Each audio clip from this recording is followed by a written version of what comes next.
एक लड़का जो बचपन में पोलियो का शिकार हो गया हो, जिसे चलने के लिए बैसाखियों का सहारा लेना पड़ता हो, क्या वो कभी अपने दम पर हजारों करोड़ों की कंपनी बना सकता है? नामुमकिन लगता है ना। उस टाइम दुनिया को भी यही लगा था, लेकिन रामचंद्र अग्रवाल ने सबको गलत साबित कर दिया। उन्होंने एक छोटे से फोटोकॉपी की दुकान से शुरुआत की और बना डाला एक ऐसा ब्रांड जो मिडिल क्लास की पहली पसंद बन गया। लेकिन फिर एक दिन सब कुछ बिखर गया, कंपनी डूब गई और खुद रामचंद्र जी को उन्हीं की कंपनी से ही निकाल दिया गया। लेकिन रुकिएगा, कहानी यहीं पर खत्म नहीं होती। आगे चलकर रामचंद्र अग्रवाल ने कुछ ऐसा किया जो कि हर किसी के लिए एक इंस्पिरेशन है। तो चलिए इधर उधर की बातें न करके सब कुछ हम डिटेल में जानते हैं। तो दोस्तों, विशाल मेगा मार्ट की स्टोरी जितनी विशाल है, उसकी शुरुआत उतनी ही छोटी और स्ट्रगल से भरी हुई थी। असल में बात है 1980s की। कोलकाता में एक लड़का रहता था रामचंद्र अग्रवाल। बचपन में ही पोलियो होने की वजह से उसका एक पूरा पैर ही डैमेज हो गया, जिससे उसे बैसाखियों के सहारे चलना पड़ता था। ऐसे में लोग उसे देखकर कहते थे कि ये अब जिंदगी में क्या ही कर पाएगा, पोलियो ने इसे लाचार बना दिया है और इसका फ्यूचर तो पूरी तरह से बेकार है। लेकिन किसे पता था कि यही लड़का एक दिन रिटेल इंडस्ट्री में तहलका मचा देगा। अब रामचंद्र अग्रवाल एक मिडिल क्लास फैमिली से थे, जिनके घर की फाइनेंशियल कंडीशन भी कुछ खास अच्छी नहीं थी। पैसों की तंगी, जिम्मेदारियां और लोगों की बातें सब कुछ उन्हें बहुत परेशान करती थी। इसीलिए पढ़ाई पूरा करते ही उन्होंने एक छोटा सा लोन लिया और एक फोटोकॉपी की दुकान खोल ली। दुकान चलाते हुए उन्होंने सीखा कि बिजनेस कैसे काम करता है, कस्टमर्स को हैंडल कैसे करना है और पैसों का हिसाब किताब किस तरह से मैनेज किया जाता है। अब दोस्तों, इस शॉप से उन्हें बिजनेस लेसन्स तो मिल रहे थे, लेकिन पैसे कुछ खास नहीं। इसीलिए परिवार का गुजारा अब भी मुश्किल हो रहा था। असल में दोस्तों, रामचंद्र को कुछ बड़ा करना था, कुछ ऐसा जो मिडिल क्लास लोगों की असली जरूरतों को पूरा कर सके। लेकिन समझ ही नहीं आ रहा था कि आखिर क्या काम किया जाए।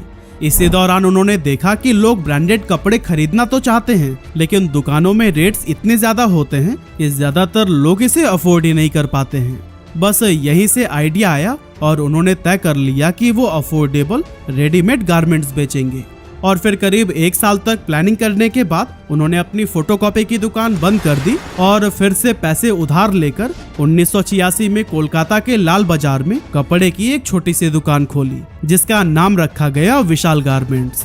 पोलियो के बावजूद हर सुबह 6 बजे दुकान खोलना और रात 11 बजे तक कस्टमर्स को पर्सनली हैंडल करना, यही उनकी डे टू डे रूटीन बन गई थी। और हाँ, भले उनकी दुकान बहुत ज्यादा फैंसी नहीं थी, लेकिन कस्टमर्स को यहाँ जो वैल्यू मिल रही थी वही उनको बार बार वापस लाने लगी। इस तरह धीरे धीरे वर्ड ऑफ माउथ से दुकान फेमस हो गई और कुछ ही महीनों में दुकान में इतनी भीड़ लगने लगी कि इसे अकेले संभालना भी मुश्किल हो गया। और तभी रामचंद्र जी ने कुछ सेल्समैन भी अपने दुकान पर रख लिए। अगले 15 साल तक उन्होंने इसी दुकान को ही पूरी लगन और मेहनत से चलाया और इस पीरियड में उन्होंने रिटेल क्लॉथिंग इंडस्ट्री की बारीकियों को समझा। साथ ही उन्होंने बदलते हुए टेस्ट और फैशन ट्रेंड्स को भी ऑब्जर्व किया, जिसके बाद उन्हें समझ आने लगा कि आखिर मिडिल क्लास इंडियन कस्टमर्स को चाहिए क्या। अब ऑब्वियस सी बात है कि इतना एक्सपीरियंस होने के बाद से उन्हें अपने दुकान से खूब प्रॉफिट तो होना ही था। लेकिन फिर उन्होंने सोचा कि जब एक दुकान से इतना कुछ हो सकता है तो क्यों ना इसे एक पूरे रिटेल चैन में बदल दूं, ताकि बाकी शहरों के लोग भी अफोर्डेबल कपड़े खरीद सके, वो भी बिना क्वालिटी कंप्रोमाइज किए। लेकिन साल 2001 में कुछ ऐसा हो गया कि उन्हें अपना ये आइडिया यही ड्रॉप करके विशाल गारमेंट्स तक को बंद करना पड़ गया, जिसके बाद वो अपनी फैमिली के साथ कोलकाता छोड़कर दिल्ली शिफ्ट हो गए। और दोस्तों, इस डिसीजन के पीछे का जो रीजन था वो था ट्रेड यूनियन का दबाव। एक्चुअली उस टाइम कोलकाता में ट्रेड यूनियंस का काफी दबदबा था। आप कुछ भी करिए, दुकान खोलिए, कंस्ट्रक्शन करवाइए या फिर सामान अनलोड करवाइए, हर जगह पॉलिटिकल ग्रुप्स या फिर लोकल यूनियन वाले बीच में ही टपक पड़ते थे और अपना कट मांगते थे। रामचंद्र जी के दुकान में भी लोकल ट्रेड यूनियंस ने दखल देना शुरू कर दिया था। काम में रुकावट, एम्प्लॉयज को भड़काना, बार बार सैलरी बढ़ाने की मांग करना, ये सब रामचंद्र जी के लिए बहुत ज्यादा मेंटली डिस्टर्ब करने वाला था, क्योंकि अफोर्डेबल प्रोडक्ट्स देने की वजह से उनका प्रॉफिट मार्जिन पहले से ही बहुत कम था। ऐसे में ये सब चीजें उन्हें काफी परेशान करने लगी। इसीलिए बहुत सोच विचार के बाद उन्होंने अपनी दुकान बंद करके दिल्ली शिफ्ट करने का फैसला कर लिया। अब वैसे तो कोलकाता छोड़ना कोई आसान डिसीजन नहीं था, क्योंकि एक ऐसा शहर जहां उन्होंने बचपन से जवानी तक का सफर तय किया था, उसे छोड़ना उनके लिए इमोशनल भी था और रिस्की भी। लेकिन एक बात वो अच्छी तरह से जानते थे कि रिस्क के बिना ग्रोथ नहीं होती। इसीलिए दिल्ली उनके लिए एक नई उम्मीद लेकर आया, जहां ज्यादा एक्सपोजर, बड़ा मार्केट और वो फ्रीडम थी जो कि कोलकाता में अब नहीं बची थी। रामचंद्र जी ने दिल्ली में अपनी नई जर्नी की शुरुआत की और विशाल रिटेल लिमिटेड की नींव रखी। उनका विजन था कि वो इस रिटेल स्टोर के जरिए मिडिल क्लास को ब्रांडेड जैसा एक्सपीरियंस दे, लेकिन प्राइस हो होलसेल के जैसा। इसीलिए उन्होंने एक ऐसा सेटअप बनाया जहां कपड़े, grocery, kitchen items, home decor और बेसिक जरूरत का हर सामान एक ही छत के नीचे अवेलेबल था। इसे कस्टमर्स ने भी खूब पसंद किया और धीरे धीरे उनका ये धंधा भी चल पड़ा, जिसके बाद से विशाल रिटेल ने एग्रेसिव एक्सपेंशन स्टार्ट कर दिया। उनका फॉर्मेट बिल्कुल सिंपल था, बड़ा शोरूम, ढेर सारा सामान और सबसे सस्ता दाम। एसी वाला showroom, shopping basket, billing counter और यूनिफॉर्म पहने हुए स्टाफ, ये सब छोटे शहरों में बिल्कुल नया था। इसीलिए जल्द ही विशाल रिटेल का हाइप क्रिएट होने लगा। कंपनी हर महीने ही नए नए स्टोर्स खोलती गई, जिसके चलते विशाल रिटेल इंडिया के दूर दराज इलाकों में भी अपनी प्रेजेंस बनाने लगा। मीडिया में उन्हें देसी वॉलमार्ट ऑफ इंडिया कहा जाने लगा और 2006 आते आते विशाल रिटेल एक ऐसा नाम बन गया जिसमें हर कोई इन्वेस्ट करना चाहता था। फिर आया 4 जुलाई 2007, जब विशाल रिटेल ने अपना आईपीओ लॉन्च किया। रिटेल इन्वेस्टर्स ने इसे हाथों हाथ लिया और इसका शेयर पहले ही दिन अपने इशू प्राइस से करीब 75% ऊपर लिस्ट हुआ। सबको विशाल रिटेल में इंडिया का नेक्स्ट बिग ब्रांड दिख रहा था। उस टाइम कंपनी के पास 50 से ज्यादा स्टोर्स थे और मार्च 2007 तक उसका टोटल रेवेन्यू 6 बिलियन रुपीस यानी करीब 6000 करोड़ रुपए को भी क्रॉस कर चुका था। अपने आईपीओ से विशाल रिटेल ने करोड़ों का कैपिटल रेज किया और इसके बाद से तो मानो एक्सपेंशन का एक दौर ही शुरू हो गया। दिल्ली से लेकर गुवाहाटी तक और भोपाल से लेकर भुवनेश्वर तक हर जगह ही विशाल रिटेल नजर आने लगा। लेकिन दोस्तों, यहीं से शुरुआत हुई उस गलती की जो आगे चलकर कंपनी को बहुत भारी पड़ी। असल में दोस्तों, इसका एक्सपेंशन तो बहुत फास्ट हो रहा था, लेकिन उसके पीछे का सिस्टम उतना स्ट्रांग नहीं था। कंपनी नए नए स्टोर्स खोलने में इतना ज्यादा इन्वेस्ट कर दे रही थी कि बैकएंड सिस्टम्स जैसे कि लॉजिस्टिक और इन्वेंट्री उतनी स्पीड से रेडी नहीं हो पा रहे थे। हालांकि उस टाइम विशाल रिटेल का एम्पायर बहुत तेजी से ऊपर जा रहा था। क्रेडिट पर माल उठाए जा रहे थे, ईएमआई पर बिल्डिंग्स खरीदी जा रही थी और लोन पर लोन लिए जा रहे थे, इस भरोसे पर कि कल की सेल सब कुछ संभाल लेगी। लेकिन दोस्तों, बिजनेस सिर्फ ग्रोथ के भरोसे नहीं चलता, इसके लिए मजबूत फाउंडेशन भी होनी चाहिए, क्योंकि दुनिया में किसी भी टाइम कोई ऐसी अनहोनी हो सकती है जो कि आपकी ग्रोथ को पूरी तरह से रोक देगी। और 2008 में जिसका डर था, ऐसा ही हुआ। ग्लोबल फाइनेंशियल क्राइसिस, जिसकी वजह से विशाल रिटेल जैसी कमजोर नींव वाली सभी कंपनीज को बड़ा झटका लगा। स्टॉक मार्केट क्रैश कर गई, बैंक्स ने लोन देना बंद कर दिया और जो कंपनीज उधारी की रफ्तार पर दौड़ रही थी, उनकी गाड़ी पटरी से उतरने लगी। और दोस्तों, आपको पता ही है कि विशाल रिटेल भी उन्हीं कंपनीज में से ही एक थी। स्टॉक मार्केट क्रैश की वजह से विशाल रिटेल को 750 करोड़ रुपए का लॉस हुआ और इसने पिछले 2 सालों में इतनी तेजी से एक्सपेंशन किया था कि कंपनी के पास कैश कम और खर्चा ज्यादा हो गया। बैंक बार बार ईएमआई भरने का रिमाइंडर्स भेजने लगे थे, सप्लायर्स पेमेंट की मांग कर रहे थे और कस्टमर्स भी काफी कम हो गए थे, क्योंकि रिसेशन के डर से लोग जरूरी चीजों के अलावा कुछ भी खरीदना अवॉइड करने लगे थे। हालात ये हो गई थी कि विशाल रिटेल के कुछ स्टोर्स में तो इलेक्ट्रिसिटी बिल तक नहीं भरे जा सके और कई जगह पर तो किराया पेंडिंग में था, जिसके चलते दुकान मालिकों ने स्टोर्स बंद करवा दिए। रामचंद्र अग्रवाल जी ने बहुत कोशिश की कि सिचुएशंस को कंट्रोल में रखें। उन्होंने कॉस्ट कटिंग शुरू की, कुछ स्टोर्स भी बंद कर दिए और नए लोन लेने के लिए बैंक से अप्रोच किया। लेकिन अब मार्केट में कोई किसी पर भरोसा ही नहीं कर रहा था। ये वही विशाल रिटेल था जो 1 साल पहले तक इन्वेस्टर्स के लिए सोने का अंडा देने वाली मुर्गी था, लेकिन आज ये खुद सर्वाइवल के लिए स्ट्रगल कर रहा था। रामचंद्र अग्रवाल हर तरफ से घिर चुके थे। विशाल रिटेल की भी हालत इतनी खराब हो गई थी कि स्टाफ तक को सैलरी देने के पैसे नहीं बचे थे और इस तरह से 2010 आते आते विशाल रिटेल ऑलमोस्ट खत्म हो चुका था। रामचंद्र अग्रवाल जी इमोशनल, फाइनेंशियल और लीगल हर तरह के प्रेशर में दबने लगे थे। और दोस्तों, इन सब से बाहर निकलने के लिए उनके पास में 2 चॉइसेस थी। या तो वो कंपनी को बैंकरप्ट घोषित कर दें या फिर किसी बड़े इन्वेस्टर्स को ढूंढकर कंपनी बेच दें।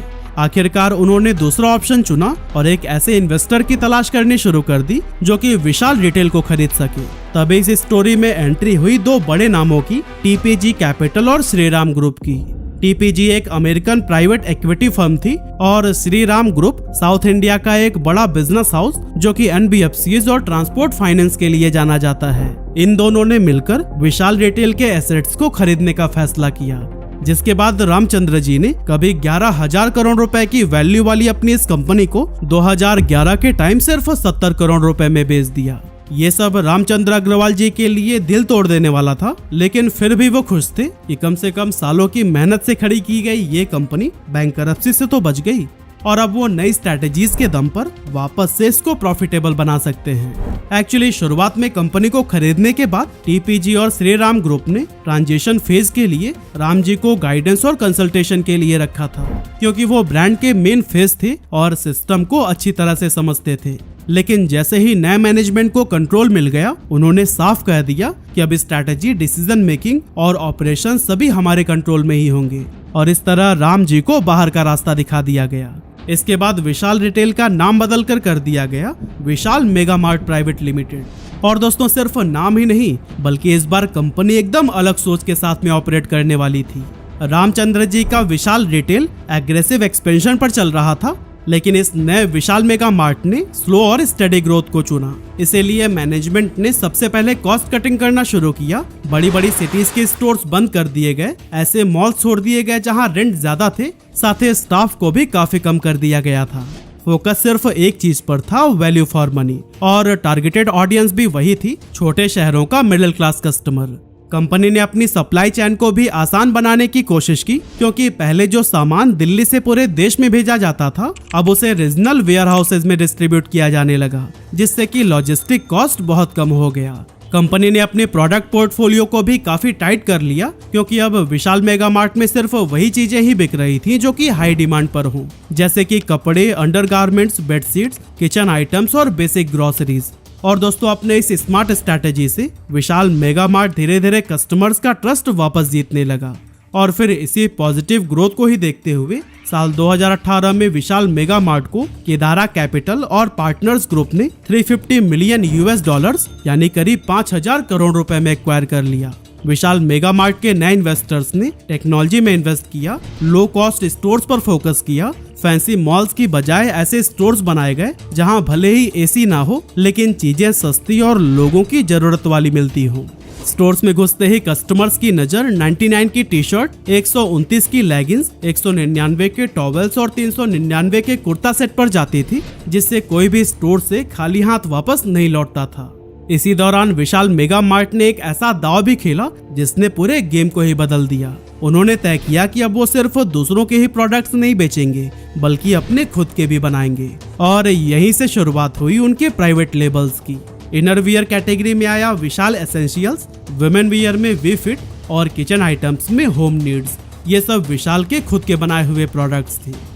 इस कदम से विशाल मेगा मार्ट की कमाई पर सीधा असर पड़ा, क्योंकि अब बीच में थर्ड पार्टी ब्रांड का रोल कम हो गया था, जिससे प्रॉफिट मार्जिन सीधा कंपनी के जेब में आने लगा। साथ ही कस्टमर्स को ब्रांडेड फील वाला सामान सस्ते में मिल रहा था, जिससे कि इसकी लॉयल्टी भी बढ़ने लगी। लेकिन दोस्तों, कहानी यहीं पर खत्म नहीं हुई। 2020 में जब कोविड आया और पूरे देश में लॉकडाउन लगाया गया, तो फिर विशाल मेगा मार्ट के स्टोर्स भी महीनों बंद रहे। स्टोर बंद, कस्टमर गायब और सप्लाई चेन भी पूरी तरह से टूट गई थी। लेकिन इस बार कंपनी के पास स्ट्रॉन्ग कैपिटल, बेटर टेक और एक्सपीरियंस्ड मैनेजमेंट था। कंपनी ने क्विकली सोचा कि अब कस्टमर स्टोर्स तक नहीं आ सकता, तो क्यों ना हम उनके ही घर चले। इसीलिए उन्होंने खुद को ऑनलाइन कर लिया। टियर 2 और टियर 3 सिटीज में लोकल डिलीवरी पार्टनर से पार्टनरशिप की और विशाल मेगा मार्ट वाले भरोसेमंद दामों पर सामान दरवाजे तक पहुंचाने लगे। इस तरह विशाल मेगा मार्ट ने न सिर्फ खुद को संभाला, बल्कि लॉकडाउन जैसे मुश्किल वक्त में भी अपने कस्टमर से कनेक्शन बनाए रखा। लेकिन दोस्तों, सवाल तो ये है कि डी मार्ट और रिलायंस जैसे बड़े बड़े खिलाड़ियों के बीच विशाल मेगा मार्ट आखिर टिक कैसे पाया।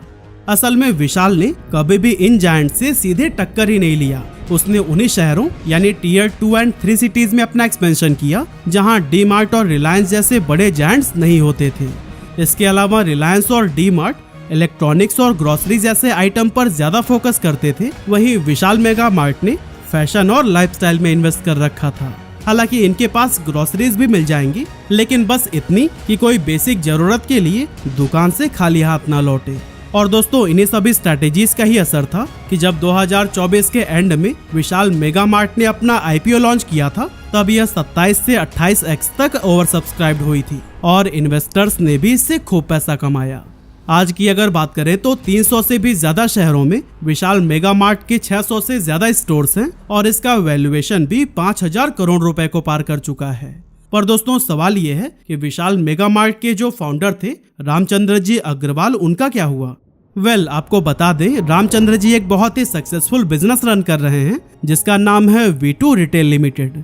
विशाल रिटेल से अलग होने के बाद भी रामचंद्र अग्रवाल का हौसला नहीं टूटा। उन्होंने ठान लिया था कि जो गलती पहले हो चुकी है उसे दोबारा नहीं दोहराएंगे। इसीलिए बचे हुए पैसों और 10 करोड़ रुपए के लोन से उन्होंने V2 रिटेल की शुरुआत की। नाम में वी उन्होंने जानबूझकर रखा ताकि लोगों को विशाल की याद आए, मतलब वही सस्ती और अच्छी क्वालिटी वाली शॉपिंग का भरोसा। V2 रिटेल की पहली दुकान साल 2012 में जमशेदपुर में खोली गई और उन्होंने इस बार सब कुछ बहुत अच्छी तरह से सोच समझकर किया, कोई भी जल्दीबाजी वाला एक्सपेंशन नहीं। रामचंद्र जी ने हर नए स्टोर से पहले प्रॉपर मार्केट रिसर्च की और शुरू से ही सप्लाई चेन को मजबूत बनाए रखा, जिसका नतीजा ये रहा कि 2013 तक कंपनी का टर्नओवर 100 करोड़ रुपए को भी पार कर गया और 2014 में ये आंकड़ा बढ़कर 225 करोड़ रुपए से भी ऊपर पहुंच गया था। रामचंद्र अग्रवाल ने अपना पूरा ध्यान छोटे शहरों और कस्बों पर लगाया, जैसे कि बिहार, झारखंड, उत्तर प्रदेश और मध्य प्रदेश जैसे राज्यों में जहां ऑर्गेनाइज्ड रिटेल का अभी भी बहुत स्कोप था। धीरे धीरे 2024 तक V2 रिटेल के देश भर में 150 से भी ज्यादा स्टोर्स हो चुके हैं और आज रामचंद्र अग्रवाल 5600 करोड़ रुपए का रिटेल साम्राज्य चला रहे हैं और ये साम्राज्य हर बीतते साल के साथ में बड़ा ही होते जा रहा है। वैसे अगर आपको जानना है कि किस तरह रामचंद्र अग्रवाल जैसे ही एक गरीब लड़के ने दुनिया की सबसे बड़ी EV ब्रांड BYD खड़ी कर दी, तो फिर आई बटन पर क्लिक करके इस वीडियो को देखना ना भूलिएगा।